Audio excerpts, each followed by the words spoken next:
Welcome back to the international break. Probably, I have to say my favorite part of the year is when there is an international break.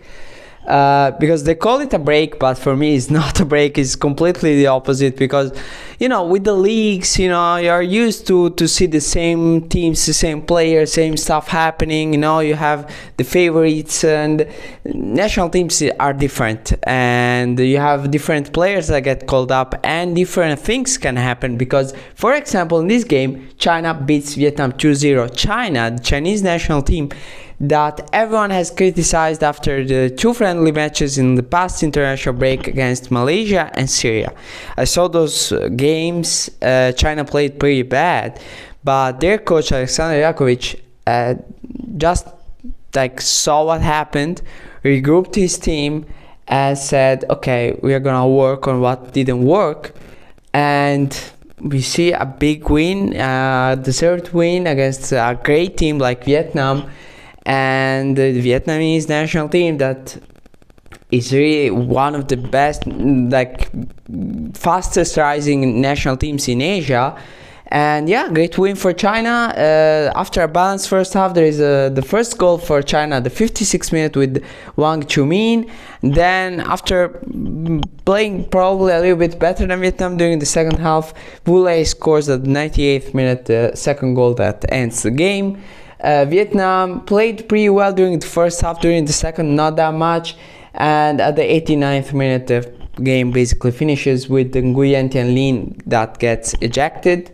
It's very rare to see an ejection in a friendly match, but it can happen. The next game for both teams is gonna be against Uzbekistan, because there is China always, at least lately, is organizing these little friendly tournaments that in my opinion it's a great idea to prepare.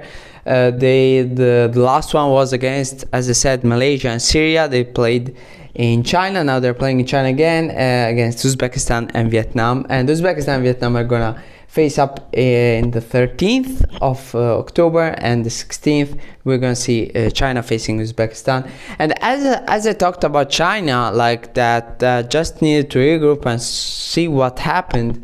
It's the same thing for Vietnam. They just, a loss now against China doesn't mean that now we're playing bad, now we are bad, and nothing is going to work.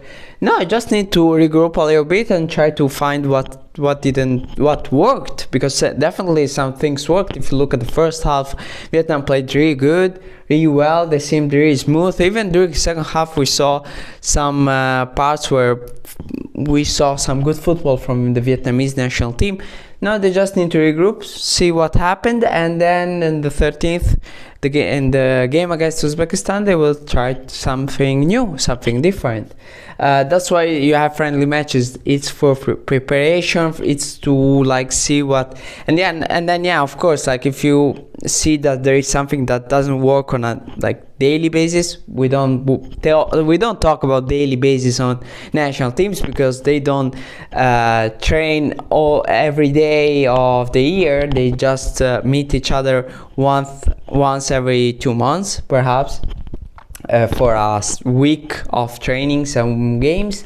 But yeah, if something is not happening often, where of course that point you need to change a lot of stuff, just need to work on some game stuff, and everything is gonna work fine. Vietnam and China, these are two teams that really can do everything in the next Asian Cup. They can go all the way to the final if they do well, and they can get eliminated in the group stage if nothing really works. These are two teams that are hard to predict. But for sure, I'm gonna say Vietnam is rising really well lately. Is playing really well. I saw them in a lot of matches lately, really. And the Vietnamese football, also on a club level, playing really well. China, they are starting to work on some stuff that they didn't in the past, and Jankovic, I think, is doing a good job for the moment. And yeah, that's pretty much it for this review of this game. A lot of reviews are gonna come in this channel for the other national teams involved, Asian national teams involved in this international break. And yeah, thank you all for watching. If you liked this video, please consider putting a like, consider subscribing to the channel, and I hope to see you all very, very soon. Thank you very much.